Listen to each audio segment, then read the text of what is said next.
सुप्रभात क्लास 8। पहले ही ऑनलाइन जो क्लास चल रहा था उसमें आपको पाठ 14 प्रारंभ किए थे, सच्ची वीरता पाठ। लेकिन आज पुनः उसी पाठ का एक बार वीडियो आप लोगों को भेज रहे हैं ताकि जो भैया बहन नहीं जुड़ पाए उनको समस्या ना हो।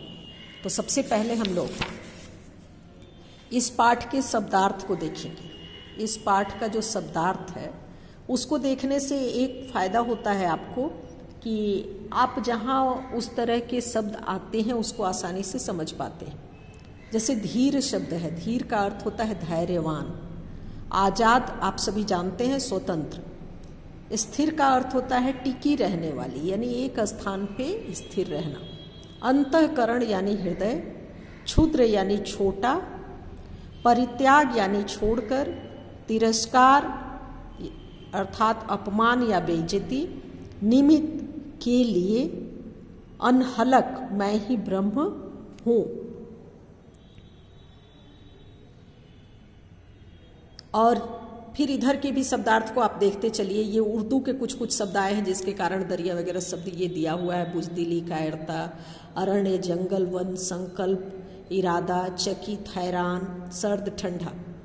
तो ये बुजदिली वगैरह शब्द जो है ये सामान्यतः हम लोग अपने हिंदी में उतना प्रयोग नहीं करते, कायर शब्द ही प्रयोग करते हैं। तो ये इसके शब्दार्थ हैं।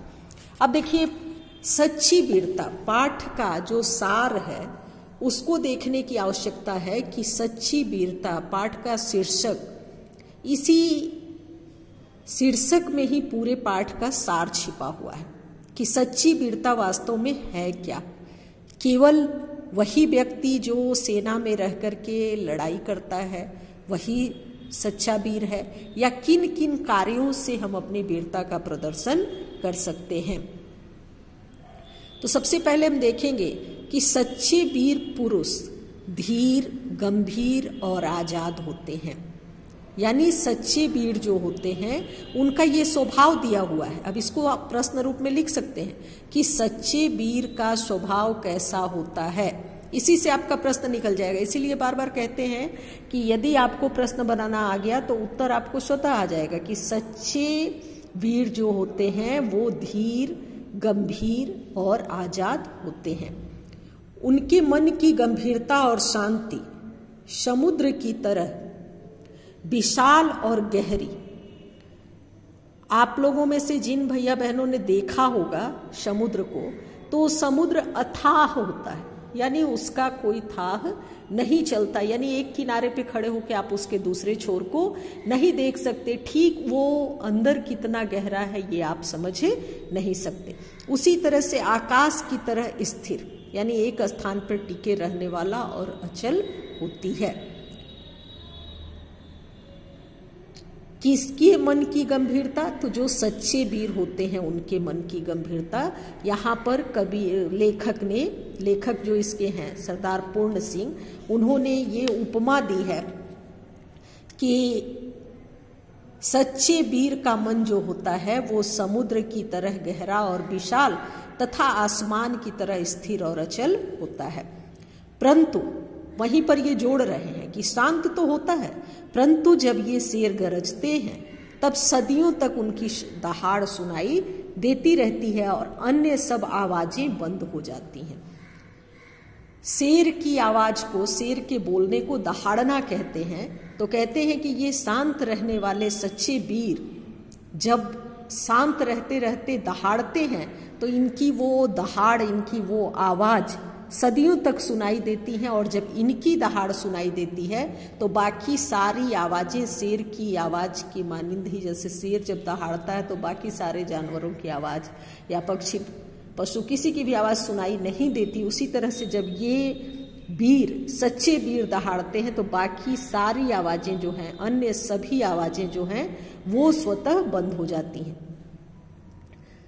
सत्व गुण के समुद्र में जिनका अंतःकरण निमग्न हो गया है, सत्व गुण यानी जिनके अंदर सात्विक गुणों का समन्वय पूरी तरह से मन में हो गया है, वे ही महात्मा, साधु और वीर हैं। यानी मन से ही हम साधु, संकल्प से ही हम साधु बनते हैं। कई लोग कह देते हैं हम ये नहीं खाते इसलिए हम साधु हैं, हम ये पहनते हैं इसलिए हम साधु हैं। देखिए, खाने और पहनने से साधु बनना होता तो रावण ने जब सीता का हरण किया था तो वो साधु के वेश में ही था, लेकिन उसके मन में वही राक्षसी प्रवृत्ति ही चल रही थी।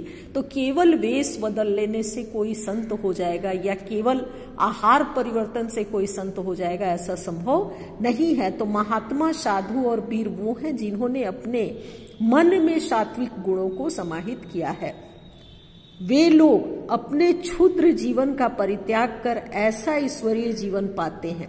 क्षुद्र यानी मन में जो छोटा भाव होता है, उन सारे छोटे भावों का परित्याग कर ऐसा ईश्वरीय जीवन पाते हैं कि उनके लिए संसार के सब अगम्य मार्ग शाप हो जाते हैं। अगम्य यानी जिस पे जाया न जा सके, लेकिन उनके लिए कहीं कोई कठिनाई नहीं रह जाती है। मन जब पवित्र हो जाता है तो वो सारी चीजों का उनका जो मार्ग होता है वो साफ हो जाता है। आकाश उनके ऊपर बादलों का छाता लगाता है। सोचिए, वैसे लोगों के जीवन के बारे में यहाँ लेखक बताते हैं कि आसमान स्वयं उनके जीवन में छाता बनकर रहता है। प्रकृति उनके मनोहर माथे पर राज तिलक लगाती है। हमारे मन के राजा यही साधु पुरुष हैं।